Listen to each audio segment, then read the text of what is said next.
Thank you guys so much for coming. This is the day before the start of BevNET Live Summer 2019. We're really happy to have you guys be here. My name is Martin Caballero. I'm the managing editor at BevNET. I'm kind of responsible for the content you see on the website and the magazine. I'll be sort of hosting and introducing this session, but you're also going to be hearing from Ray Latif and Brad Avery, also from our edit team. So I'm really excited to be here, and I'm really glad that you guys are all here with us. School it's not always the most fun thing, but it's a great place because I feel like this is the place where you're going to get challenged. You're going to get challenged in terms of your business, what you believe, what you the path that you find yourself on so far. And hopefully you'll find yourself challenged in good and bad ways. I think that there's a little bit of each in the sort of learning process. You're going to learn, maybe some of the things that you've done right so far. Maybe hear about some of the, the motivations and passions that drive a lot of entrepreneurs and, business people in this space, and find that you're right in line with that. You may hear something about distribution or package design and find you're completely off track, and maybe you need to sort of reevaluate. I think the whole point about this sort of event is getting everyone in this room, a lot of great experts out here up on the stage, and really get those sort of molecules crashing into each other, see what's working, see what's not working, and really emerge from this in a couple hours with an amazing amount of sort of foundation to build upon. So really happy that you guys are here with us today. As I mentioned, I'm going to be sort of introducing the first couple of presenters, and then we're going to have some of my colleagues come up on stage and do other presenters as well. It's going to be about 30-minute sessions, and we're going to try to keep around 3 to 5 minutes at the end of each presentation for questions from you guys, at which point I have a microphone here. I will be coming around and just letting you ask questions at the conclusion of the presentation. Obviously, there's a networking break in the middle, and then there is a roundtable session afterward, which, if you guys aren't able to ask the questions during the presentation or after, plenty of time to really get some good face time and discussions with all the presenters and really ask more questions. Again, this is sort of, the whole point of this is to sort of get these ideas bouncing off each other and really just build a community and get some interaction going here. So we're going to get started with our first presenter, which is going to be Nat Noone. And he's going to talk a little bit about the entrepreneur's life. That can sort of cover a lot of areas, but luckily Nat has a lot of experience. The CEO and founder of Wave Soda, Odwalla previously. Really a great resource to talk about, what to expect as an entrepreneur in this industry. So Nat, come on up.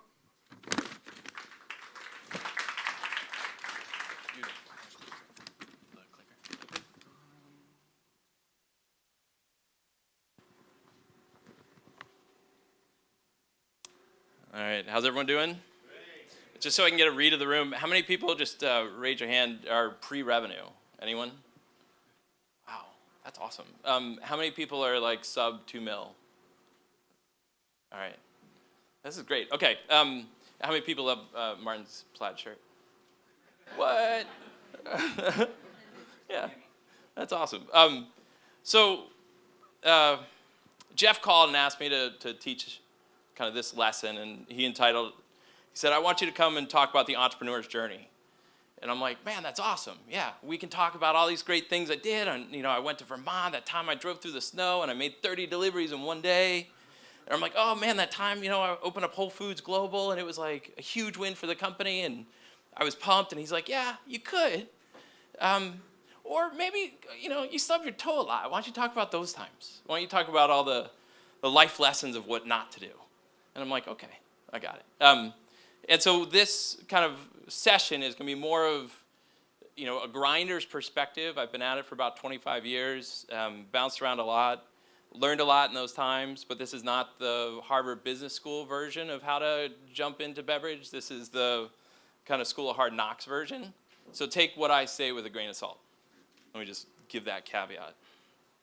So the origin story and how I got here, I grew up in Washington, D.C., then I went up to Boston University, and then kind of fell in love with the world of entrepreneurship in the summer in between my freshman year, where my brother and I decided to start a fruit stand in D.C. So we would go down at about 3 in the morning. All the trucks would come in from the local farms, and they delivered to the produce market, which is in an awful neighborhood in DC, but we would go down at 3 in the morning, get all the fresh produce, and then take it home, sleep for a couple hours, and then set up a stand across the street from what was Sutton Place Gourmet or Balducci's now, so super high end.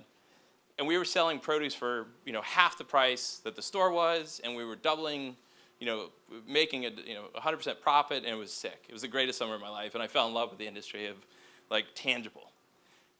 And I went back to school, and I was doing spreadsheets of oh yeah, we sold 10 batches of cherries between 8 and 9, and we sold 4 peaches, so peach hours between 4 and 5. And I was geeking out on spreadsheets, and then I had to go back to school, and then it was all right, do a spreadsheet for accounting. And I'm like, this is awful, nothing tangible about it, and I couldn't connect, and I'm like, all right, I got to get back in the workforce. So I applied for an internship with a company called Fresh Samantha. It was a little juice company out of Maine. There were 20 people in the company. I was 21. And then when they needed anyone to do a demo, I'd go into the store, do a demo. They need someone to deliver a cooler, I'd go deliver coolers. But it was such a great intro into the world. Odwalla ended up buying Fresh Samantha, and then Coca-Cola ended up buying Odwalla. So I went from little, medium to large company in the course of 15 years. I got promoted about 13 times. They moved me 6 times from Boston to DC, then down to the Southeast, then back to DC, and then the Midwest, and then Northern California, where I ran about a third of the company with about 100 trucks. Then they moved me out to corporate, so I worked out of the towers, and it was 3 of us from Odwalla, and it was kind of this death soul that you live in this massive tower, and you don't have this warehouse vibe. So I left there in 2010, and I was going to start up Wave Soda then. But I decided to take a left turn in life, and the easy task of launching a national refrigerated DSD company, super easy. But I started this company called Green Shoots. We grew from just one region in Northern California to Southern, expanded to about 250 Whole Foods by the time I left in 2014, and we were selling about 40 different brands off the truck. So a lot of experience from brands from early stage, how to get them on the shelf, and a lot of things I've seen of what to do and what not to do and what worked.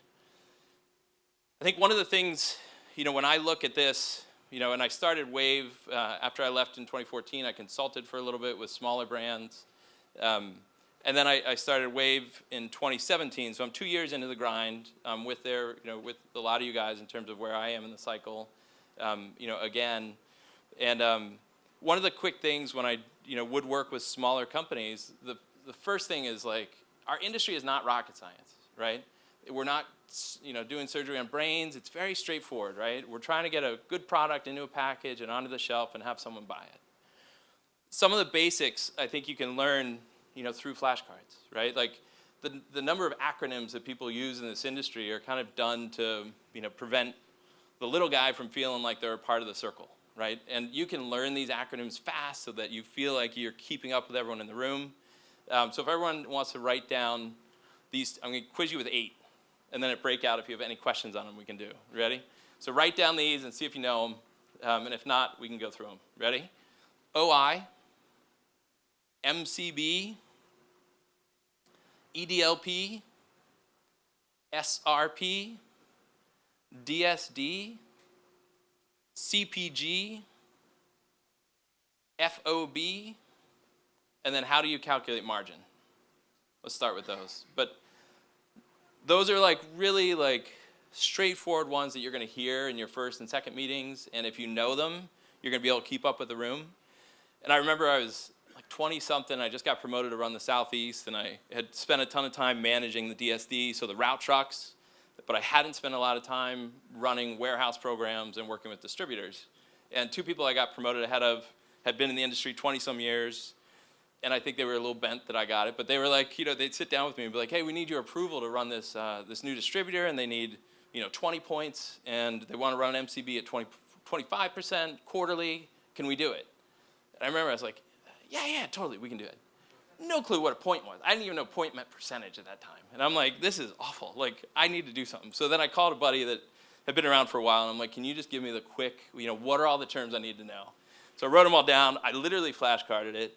And in doing so, the next day I go back to the meeting, and one night I caught up with all those terms that I thought were these impossible terms that I can't keep up with what they're doing.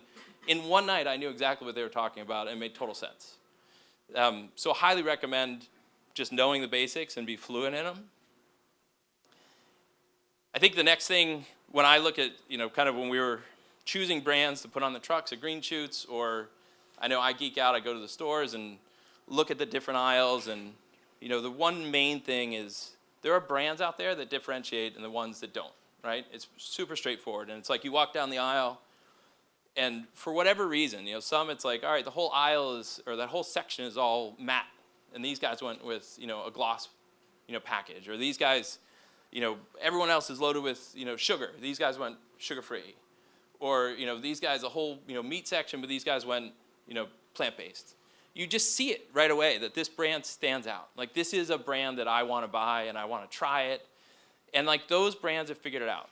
And I think that's one of the most important things is, pre-launch or launch is making sure that you're differentiating when you're out there and making sure that you've figured out what your angle is, right? I think there's, kind of three different, quick groupings you can go into. One is your angle can just be your local, right? You can have a product that everyone else has, but your thing is that you're the local guy, right? And you're the one that knows, you grew up in the market, you know the customers, and you can build a great brand that's a local brand and dominate, right? Another way you can differentiate is by going and saying, I'm going to take an existing category that's growing, and I see a lot of momentum behind it, but I'm going to just do it better, a better for you version of X, right? Which is a great play, it's safe, but there's a lot of competition around you. And then the swing for the fences, the hot or cold and hit or miss is the idea of trying to build a brand new space.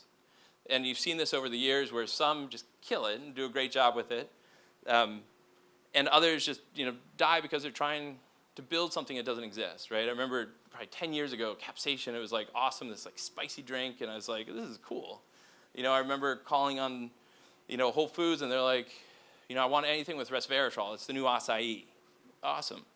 Aloe, it's the new coconut, and, some hit, some didn't, and I remember even like Blueprint Juice was one, it was like the first one that did HPP, and they were charging 3 times what everyone else was in the space. They were charging $10 a bottle, rest of the category is $3.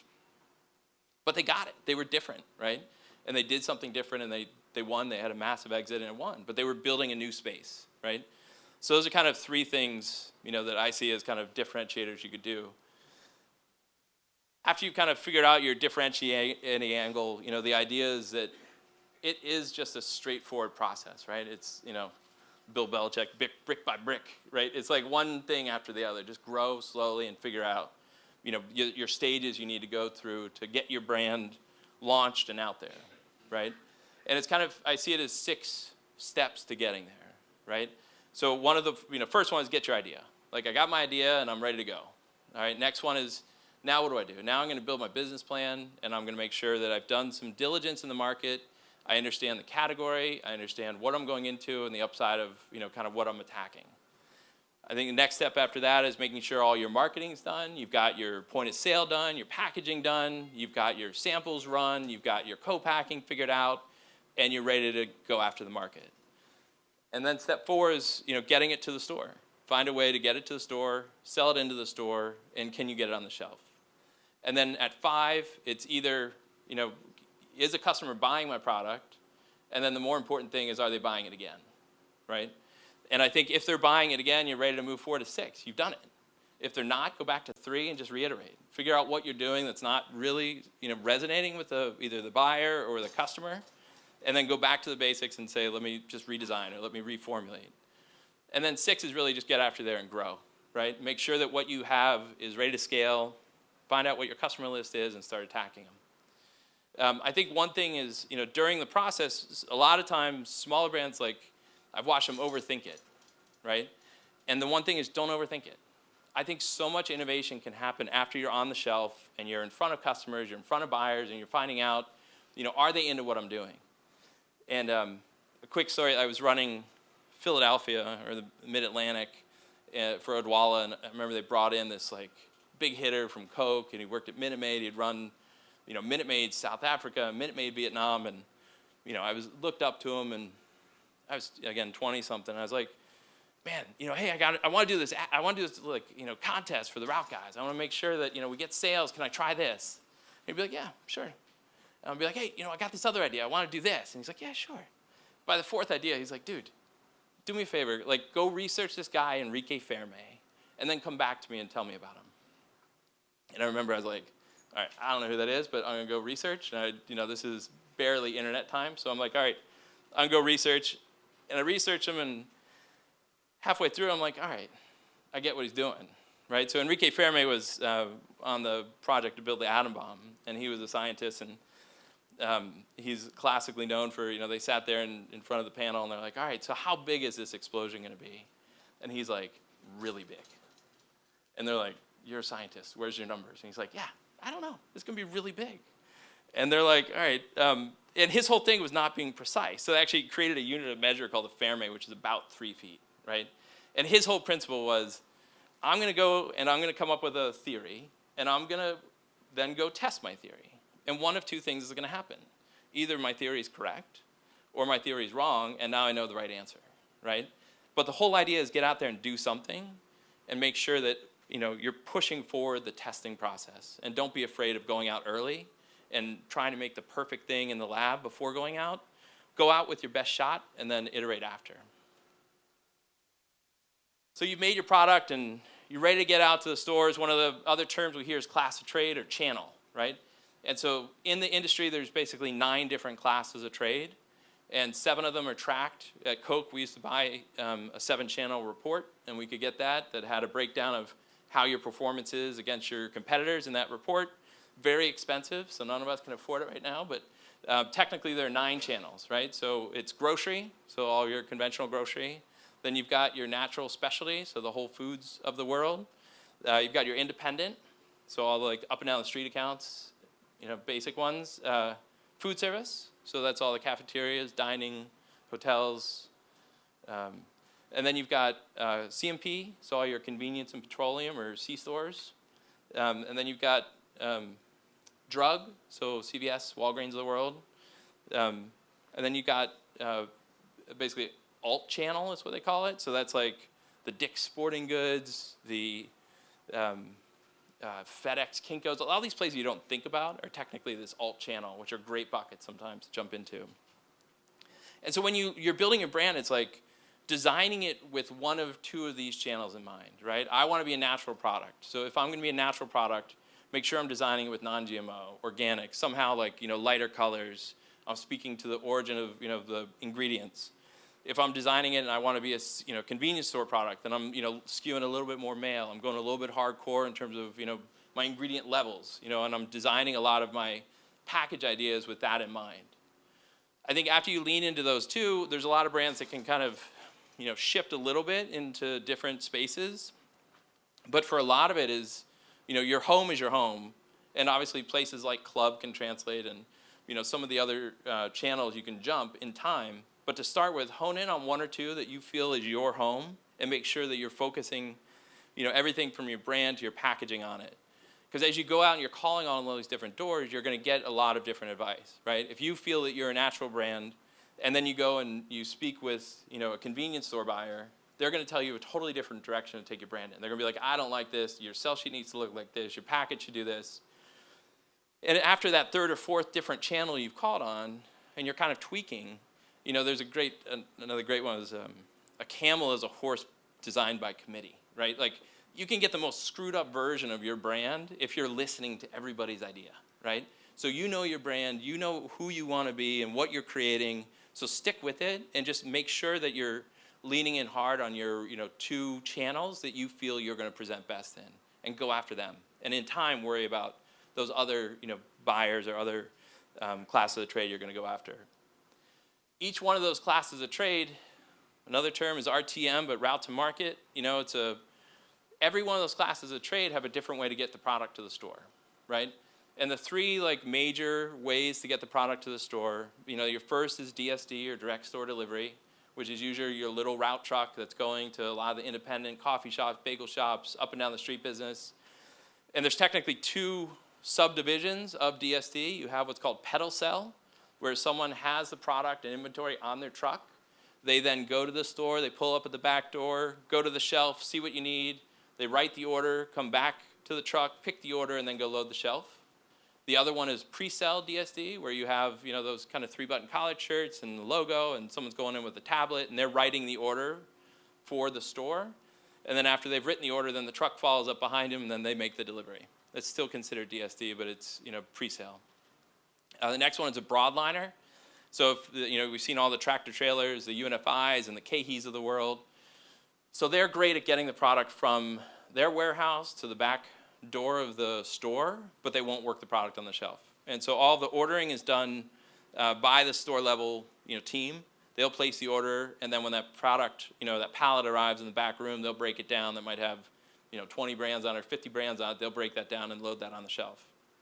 And then the third, kind of general option is the idea of a direct program. So a lot of retailers, some love them, some don't, but like a Gelson's is a great one in SoCal, where they'll bring a product into their distribution center, and then from their distribution center, they'll bring it out, to each of the respective stores. And rough margin numbers for you guys, like as placeholders, is DSD is typically you want to build in about 20% for a shelf-stable item, all the way up to 35% for a refrigerated item.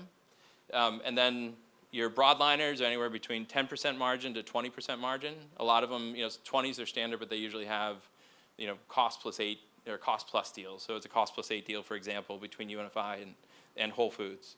So it's a cost plus program with the larger players, but usually about 20 points is what you want to kind of in your brain set aside for them. And then direct programs, because they're making the distributor margin and the retail margin, you need about 50 points built in.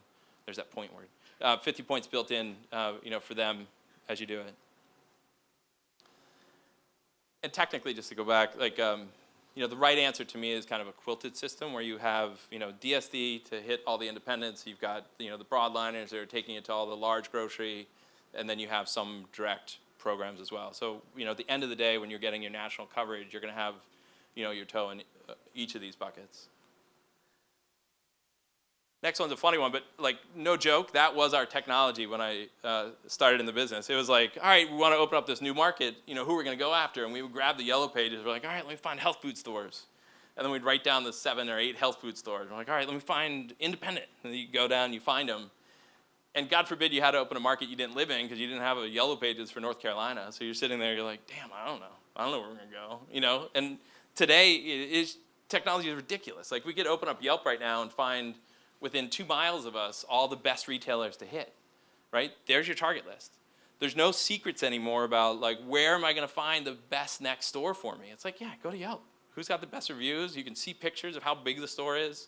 Is it a tiny little one that's not worth my effort? Or is it this beautiful, iconic one that I've never heard of before? And now I'm like, oh, I'm all in. I love these guys. I'm going to go call them.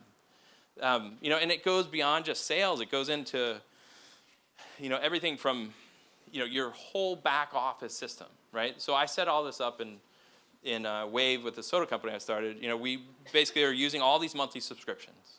And it is the greatest thing in the entire world, right? So some of the ones we're using is, in my opinion, is you always want to use, don't try to get a one-size-fits-all solution. And every single offering there is a one-size-fits-aller that's more expensive that you're going to use a portion of. I believe in going after kind of the lighter subscriptions that are really good at what they do and super intuitive, right? So either a Zoho or a Zero or as a lightweight version of a NetSuite, right? You can do Deer Inventory is a great warehouse management software that I love. Pipedrive is a great CRM tool, but using that versus Salesforce, right? Salesforce is massive, costs you a ton of money. You're going to use a portion of it. Pipedrive is, I'm going to talk more about it because I love them. But that's $12 a month subscription, right?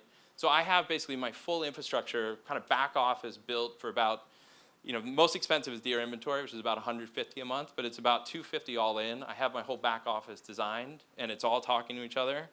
And that can allow me to scale all the way up to easily $20 million in revenue with a $250 a month subscription. It's ridiculous what technology has done for us, right? The next kind of challenge and kind of topic that comes up is, what do I do myself? What do I hire my own team for? And what do I want to go out and find someone on the outside to help me with?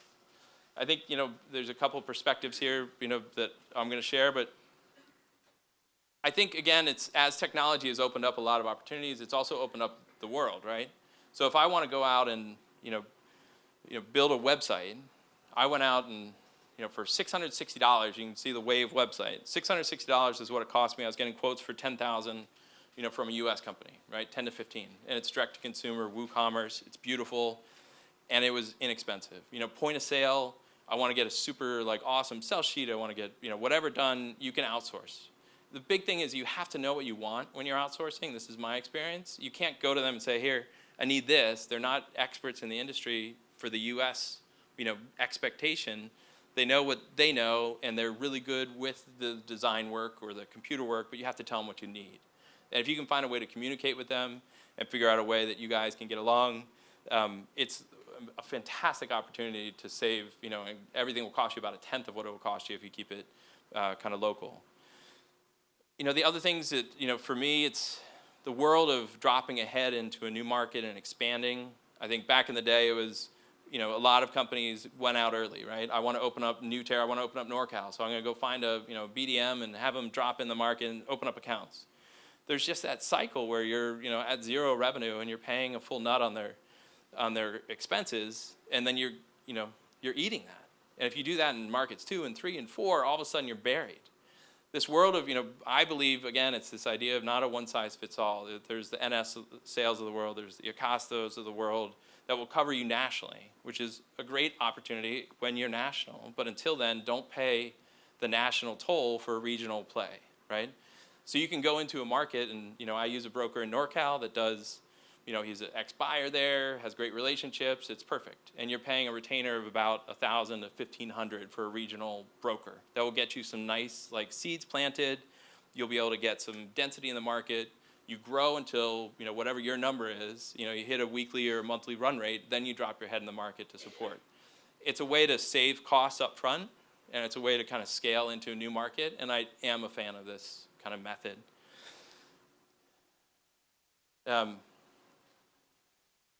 This is a new thing that technology is advanced, and I feel like the whole sales cycle's regressed, right? It is so painful every time I see another calendar, another chain that's like, we're on a calendar review. It's like, shit. So that means you're once a year they review your space, right? So Whole Foods, for example, when I launched it with Green Shoes, we went in, made a call, buyer picks up, come on in next week. This is for the Rockies. I go to the Rockies, sit with them, here's all the brands we have, and we had probably 8 brands that he said yes to. I said, I'm going to bring you in. All right, how quickly? He's like, 3 weeks? I'm like, all right, done. So he got us set up as a new distributor in his system. He got all the SKUs in the system. We set up the promos and launched 3 weeks later. That was awesome. That day is gone. It's like, I just presented, our product falls in round 3 for Whole Foods category review. Everything had to be submitted, for example, by May 31st, right? Everything was in. They take meetings for the next 2 months. So June and July, they take meetings for all the brands in this space. Then they make a decision either, August or September, which brands they're taking. And this is for a reset in March of 2020, right? It sucks, right? And it's like more of these chains are going to it. I got blindsided when I launched with Wave, where I'm like, all right, I'm going to hit all these stores and go after it. And it's like, slow down, Tiger. You got to go to our calendar. The only way around this is the idea of, balancing, right? Don't miss, when you know who you want to go after, don't miss their calendar reviews, because you will be locked out for a year, right? They'll do a refresh maybe 6 months after, but that's just a brutal waiting period, right? So you can balance that. Know what your calendars are, and then B, balance it with a bunch of really great independents. All those Yelp accounts I was talking about, you can go into a store down the street, you find the manager and the buyer. Oh, yeah, here's my product. What do you think? Yeah, cool. Can you bring it in? Done. Load the shelf and you're in, right? So you can balance your kind of target list with, a lot of the little guys that aren't, you combine them up and they become a big guy while you're waiting for the calendar reviews for your big ones. So just make sure that, this is a dreaded place. Does anyone know what book this is from?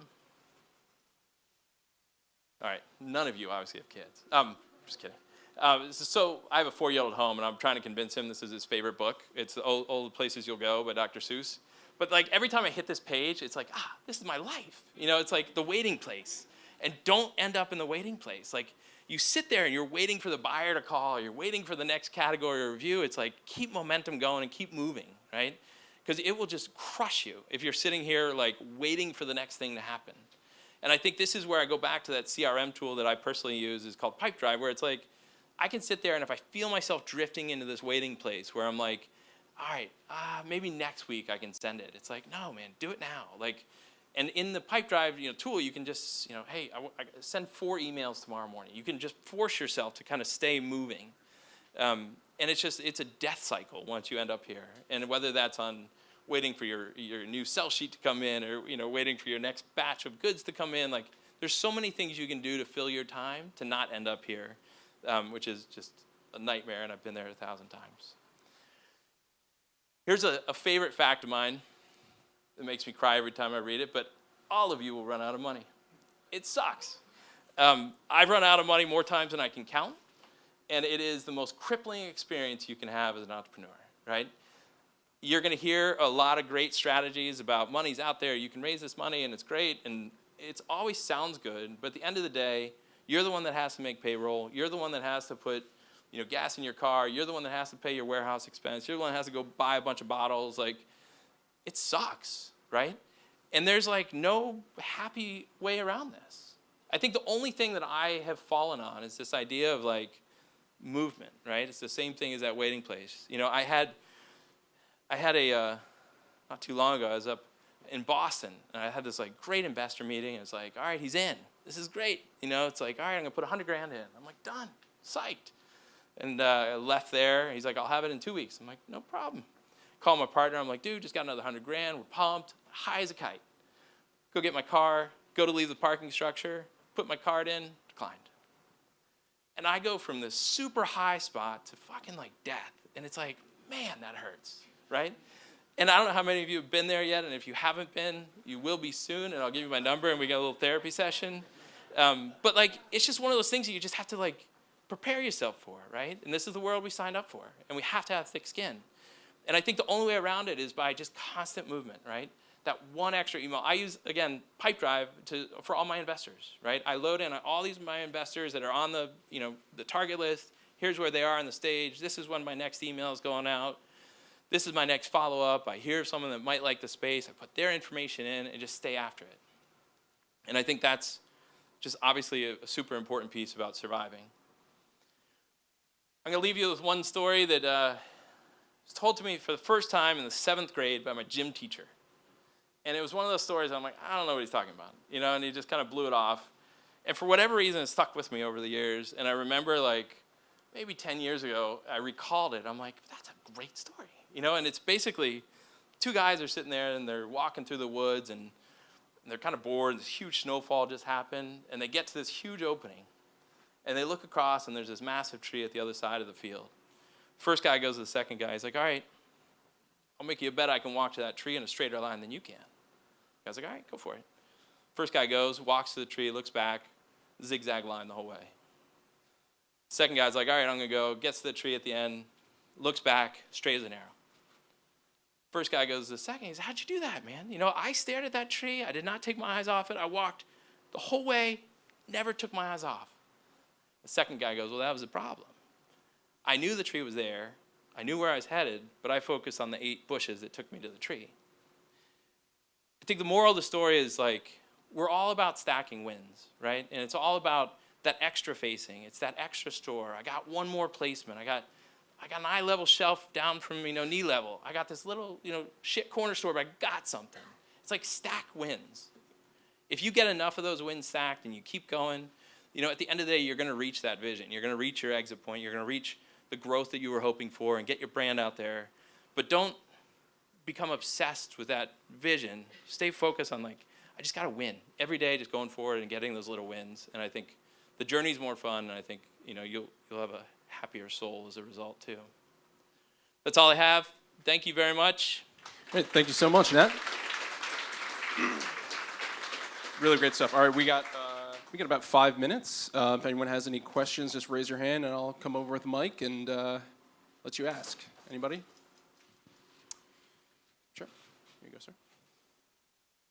You really like Pipedrive, so I'm curious about it. I'm addicted. Does it have any forecasting capabilities? It does.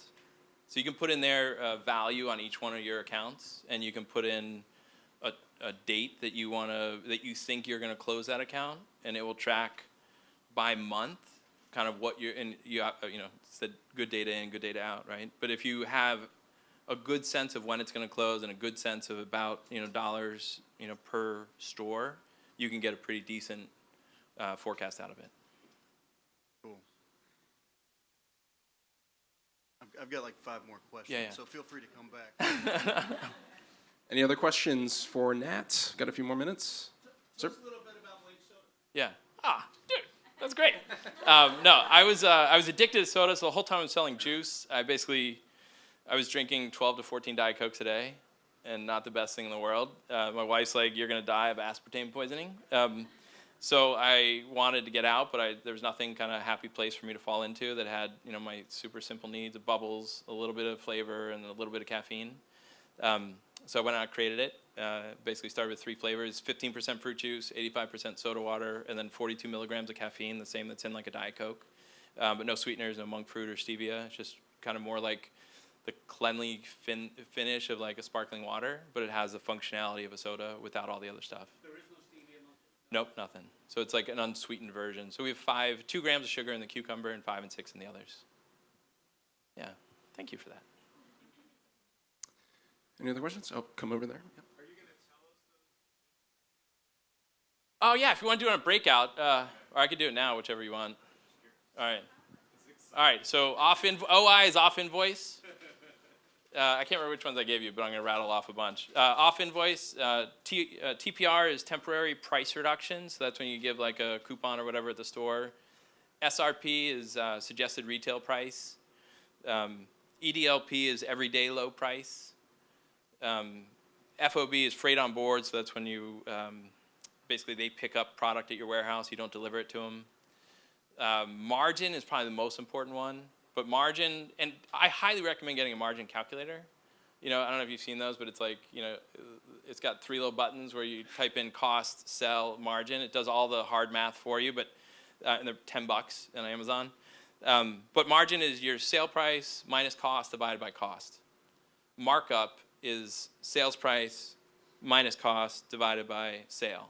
So it's 2 different numbers. Usually when you're dealing with food service, they deal with markup, and usually general retailers are dealing with margin. Any ones that I didn't? Manufacturer chargeback. So when you do like a discount when you're launching like a chain, they're going to ask you for quarterly MCBs typically. BDM, business development manager. So it's like a field salesperson that's usually 40 to 60 grand-ish a year. Great. Well, Nat, thank you so much. A lot of good information there. We're going to keep it moving with our next presentation. Now, how about a hand for Nat?